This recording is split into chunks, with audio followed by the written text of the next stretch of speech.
Hello students, welcome again दोस्तों। एक बार फिर से आप सभी का स्वागत। कैसे हैं दोस्तों? अच्छे होंगे। तो स्टार्ट करते हैं। अपन कुछ कंसेप्ट पढ़े थे कल अपन ने y greater than equal to zero का। तो y greater than equal to zero का कंसेप्ट पढ़ा था, उस पर बेस्ट क्वेश्चन आंसर स्टार्ट करते हैं दोस्तों। कैसे होंगे? तो फर्स्ट क्वेश्चन देखिए आप। Let's see fx is equal to अपने पास गिवन है k minus 3x square minus 2kx plus 3k minus 6। फिर अपने को गिवन है if the range of fx, if the range of fx is 0 close to infinite open. अपने को बोला फाइंड k की वैल्यू फाइंड आउट करो भैया। किसकी वैल्यू फाइंड आउट करो? k की वैल्यू फाइंड आउट करो। हमने कहा जी सर जी, बिल्कुल फाइंड आउट करते हैं। तो बच्चों लेट्स स्टार्ट, आओ शुरू करते हैं। ठीक है, तो देखिए क्या करोगे। सबसे पहले क्या गिवन है? गिवन है कि रेंज क्या है? 0 टू इनफाइनाइट, यानी fx है। fx क्या होगा? ग्रेटर देन इक्वल टू 0 होगा for all x element of r। ये इनडायरेक्टली बोल रखा है if the range of fx। Domain के बारे में आप कहोगे सर जी कुछ बोला नहीं, कहां से कहां तक? तो डोमेन सीधा r हो गया है ना। x किसको बिलोंग करेगा? r को, क्योंकि यहां कुछ नहीं दे रखा। मतलब सारे रियल नंबर्स पे रेंज क्या होती है? सारे रियल नंबर्स पे। तो सारे रियल नंबर्स पे ये fx greater than equal to 0 है, तभी तो 0 से इनफाइनाइट जाएगा। सोचो दोस्तों, एक बार इस पे फिर से सोचो। क्या मैंने कुछ गलत कहा? बिल्कुल नहीं। fx जो है ये fx, उसकी रेंज 0 से इनफाइनाइट होने का मतलब इसकी value always greater than equal to 0 होगी, तभी तो इनफाइनाइट तक जाएगा। तो यहां greater than equal to 0 for all x element of r। fx को आप क्या लिख सकते हो? y लिख सकते हो। क्यों? क्योंकि y is equal to fx होता ही है। तो y greater than equal to 0 for all x element of r। ये देखते ही आपके दिमाग में 2 घंटियां बजेगी, टन टना टन। पहली घंटी और दूसरी घंटी। पहली घंटी, क्या ये क्वाड्रेटिक पोलिनोमियल या क्वाड्रेटिक इक्वेशन टाइप का है? दूसरी घंटी, क्या ये इनइक्वालिटी है?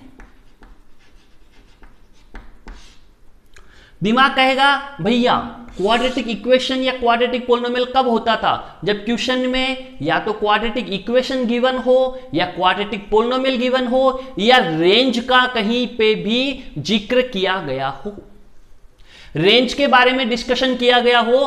तो भैया साफ साफ आया इफ द रेंज का डिस्कशन आ गया। इसका मतलब ये क्या है? ये है क्वाड्रेटिक पोलिनोमियल या क्वाड्रेटिक इक्वेशन टाइप।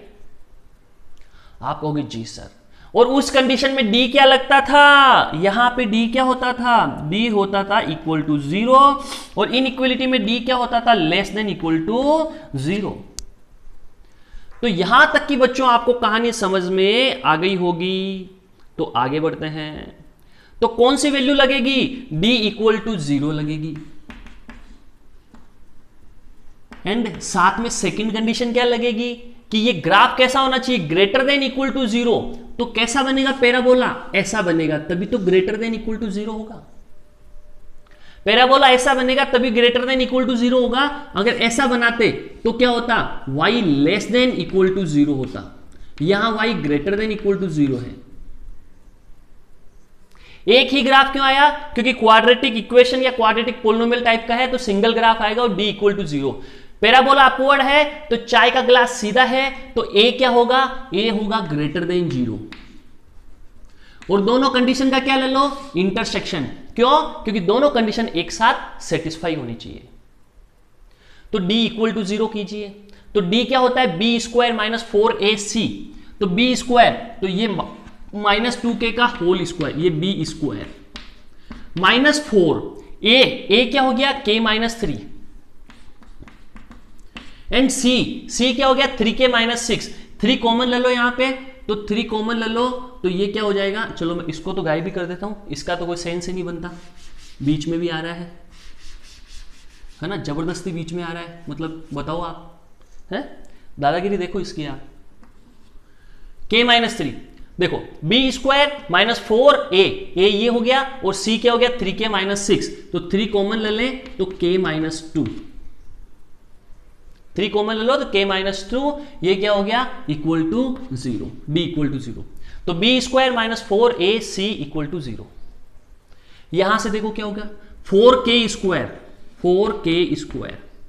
माइनस 4, ठीक है, फिर इसको मल्टीप्लाई कर दो, चलो इसको 3k माइनस 6 रहने देते ना तो कोई फर्क नहीं पड़ता, वही रहने देते, कोई फायदा नहीं हो रहा इसका, कॉमन लेने का कोई फायदा नहीं हो रहा, तो अपनी क्या वापस वो का वही रख दो 3k minus 6, same to same ही रख दो सीधा। इन दोनों का मल्टीप्लीकेशन करा तो k और 3k का करा तो 3k स्क्वायर, k और 6 का करा तो माइनस 6k, माइनस 3 और इसका करा तो माइनस 9k, इसका करा तो प्लस 18 इक्वल टू 0। बच्चों यहां तक की कहानी समझ में आनी चाहिए। मैंने इन दोनों का मल्टीप्लीकेशन करके लिखा है 3k स्क्वायर, k को इससे किया तो माइनस 6k, माइनस 3 को किया तो माइनस 9k प्लस 18, ये आ गया 4 से 4 उड़ा, picture clear. k square minus हो गया 3k स्क्वायर, ये हो गया 15 तो प्लस 15k, ये हो गया माइनस 18 इक्वल टू 0, तो ये क्या हो गया minus 2k square plus 15k minus 18 equal to 0, तो 2k square minus 15k plus 18 equal to 0। आप कहेंगे जी गुरुदेव यहां तक हमको समझ में आ गया। अब इसका फैक्टराइजेशन करते हैं दोस्तों, तो फैक्टराइजेशन कर दो इधर आप, क्या होगा 2k square minus 12k minus 3k plus 18 is equal to 0, दिखाई दे रहा होगा आपको, minus 12k minus 3k plus 18 is equal to 0, बिल्कुल दिखाई दे रहा है आपको, अब तक इक्वल टू 0 दिखाई नहीं दे रहा, तो लीजिए दोस्तों ये कैमरे को आपके लिए हमने घुमा दिया, चलो थोड़ा सा और लो लो लो लो लो, अब दिखाई दे रहा है आपको, बिल्कुल दिखाई दे रहा है बच्चों, आगे बढ़ते हैं। चलो यहां से 2k कॉमन लिया तो ये 2k कॉमन आ गया, तो क्या बचा k माइनस 6, यहां से माइनस 3 कॉमन लिया तो k minus 6 is equal to, ये दोनों कॉमन फिर आ जाएंगे तो k माइनस 6 और ये हो गया 2k minus 3, 2k minus 3 is equal to 0। बच्चों आगे क्या आ जाएगा, आगे आ जाएगा k is equal to 6 and 3/2, ये अपने पास k की दो वैल्यूज आ गई, नंबर 1। आप कहेंगे सर अब ये आंसर हो गया, बिल्कुल नहीं हुआ भाई, क्यों नहीं हुआ, क्योंकि a को ग्रेटर देन 0 करना है, फिर इंटरसेक्शन लेना है, तो a क्या हुआ था k माइनस 3, इसको ग्रेटर देन 0 कर दो, तो k minus 3 greater than 0 means k greater than 3, ये नंबर 2 हो गया। अब 1 और 2 का इंटरसेक्शन ले लो भाई, तो 1 और 2 का इंटरसेक्शन लोगे तो क्या होगा, एक रिजेक्ट हो जाएगा एक सेलेक्ट हो जाएगा, कौन रिजेक्ट होगा कौन सेलेक्ट होगा, तो क्या होगा ये 3/2 रिजेक्ट हो जाएगा, क्योंकि ये 3 से छोटा है, ये क्या बोलता है सेकंड कि k की वैल्यू 3 से बड़ी होनी चाहिए, जबकि ये 3 से छोटा है तो ये रिजेक्ट हो जाएगा, तो फाइनल आंसर 1 इंटरसेक्शन 2 क्या आएगा, k इज इक्वल टू 6 अपना फाइनल आंसर होगा।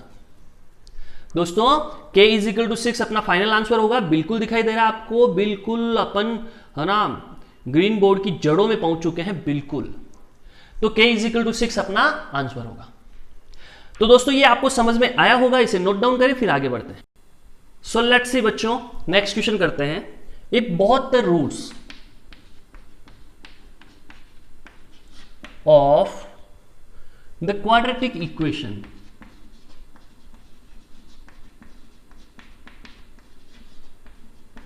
if both the roots of the quadratic equation x square plus 3x plus a minus 5 is equal to 0, if both the roots of the quadratic equation x square plus 3x plus a minus 5 बराबर 0 are negative and distinct,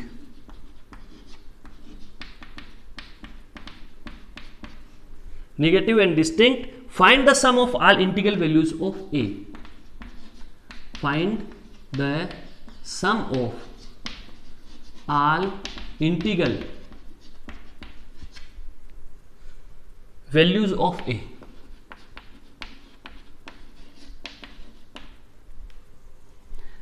ठीक है, तो ये question है बच्चों, ध्यान से इसको पढ़ो आप और करने की ट्राई करो। If both the roots of the quadratic equation these are negative, दोनों रूट्स निगेटिव है एंड डिस्टिंक्ट अलग अलग है, find the sum of all integral values of ए।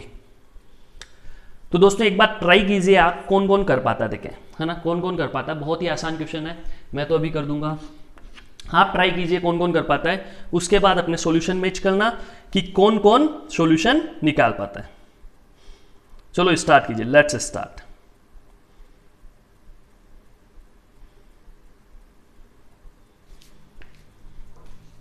उसके बाद ही वीडियो देखना है, पहले नहीं देखना है। तो चलो मैं सोल्व करवाता हूं, है ना। इसके दोनों रूट्स नेगेटिव है, अच्छी बात है, और डिस्टिंक्ट है। तो दो रूट्स डिस्टिंक्ट कब होते हैं, जब d ग्रेटर देन 0 होता है। देखो सॉल्यूशन भी बातों में ही छुपा है, क्वेश्चन की लैंग्वेज में सॉल्यूशन छुपा है। सबसे पहले बोला डिस्टिंक्ट, तो रूट्स दो अलग अलग कब होते हैं, जब d ग्रेटर देन 0 होता है, तब दो अलग अलग रूट्स होंगे। आप कहेंगे जी सर, और क्या कह रहा है, सेकंड बात क्या कह रहा है, both the roots of the quadratic equation are negative. दोनों रूट्स कैसे है, नेगेटिव है। दोनों रूट्स नेगेटिव है, अपन को a में रिलेशन चाहिए, a की वैल्यू पूछी इसने, है ना। तो अपन क्या करेंगे, दोनों रूट्स नेगेटिव है, तो ये वाली चीज देखो आप, ये क्या है, product of roots. Product of roots क्या होता है, c बाई ए। आपको पता है alpha beta product of roots क्या होता है, c बाई ए। a की वैल्यू यहां पे क्या है, 1। तो ये alpha beta product of roots क्या होगा, ग्रेटर देन 0 होगा। भैया ऐसा क्यों, क्योंकि जब दोनों रूट्स नेगेटिव है तो उनका मल्टीप्लिकेशन कैसा होगा, पॉजिटिव होगा। जब दोनों रूट्स नेगेटिव है, उनका मल्टीप्लिकेशन पॉजिटिव होगा, तो a माइनस 5 क्या होगा, ग्रेटर देन 0 होगा। तो भैया a माइनस 5 ग्रेटर देन 0, यानी a ग्रेटर देन 5।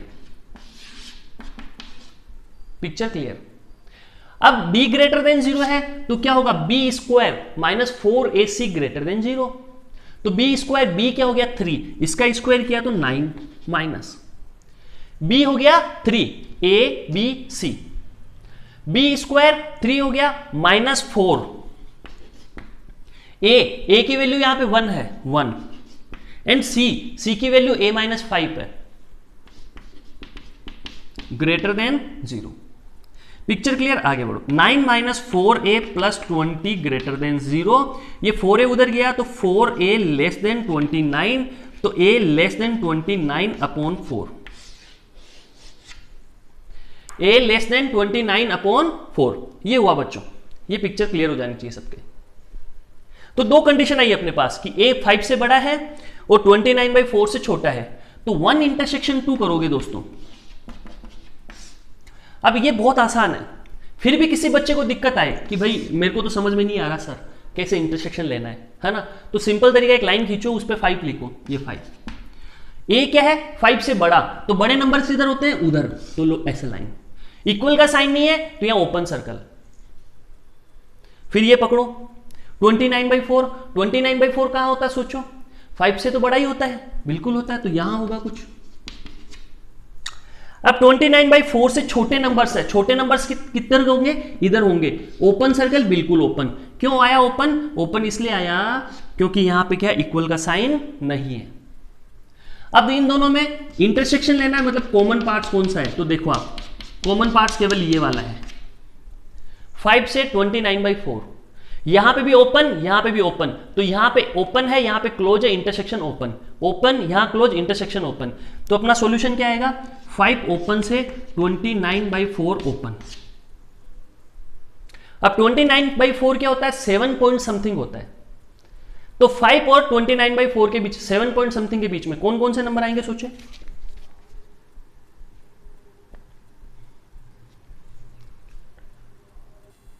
तो इसके बीच में कौन कौन से नंबर्स आएंगे, इंटीग्रल नंबर्स आएंगे 6 और 7, क्योंकि ये 7 पॉइंट समथिंग होता है। 5 के बाद में इंटीग्रल आएगा 6 और 7 पॉइंट समथिंग से पहले 7, तो 6 एंड 7 आ गए, और इनका सम क्या होगा, इनका सम होगा 6 + 7 = 13। ये अपना आंसर हो गया। क्या पूछा था, ए की इंटीग्रल वैल्यू का सम पूछा था, find the sum of all integral values of a. कई बच्चों के ये कंफ्यूजन रहता है, इंटीग्रल का मतलब क्या होता है। भैया इंटीग्रल का मतलब क्या होता है, जो इंटीजर्स होते हैं उनको प्यार से इंटीग्रल भी बोल देते हैं। जो इंटीजर्स होते हैं, तो इसने क्या बोला एग्जैक्ट कि sum of all integer value of a, a की जो इंटीजर वैल्यू आती है उनका सम फाइंड आउट कर लो। ए की वैल्यू तो 5 से लेके 29/4 तक आई, लेकिन इनमें जो इंटीजर्स वैल्यू है उनको बाहर निकाल के उनका सम फाइंड आउट कर लेना है। तो अपन ने सम फाइंड आउट किया, वो क्या आया 13, तो अपना आंसर क्या हुआ 13। तो बच्चों इसे नोट डाउन कीजिए आप, फिर आगे बढ़ते हैं।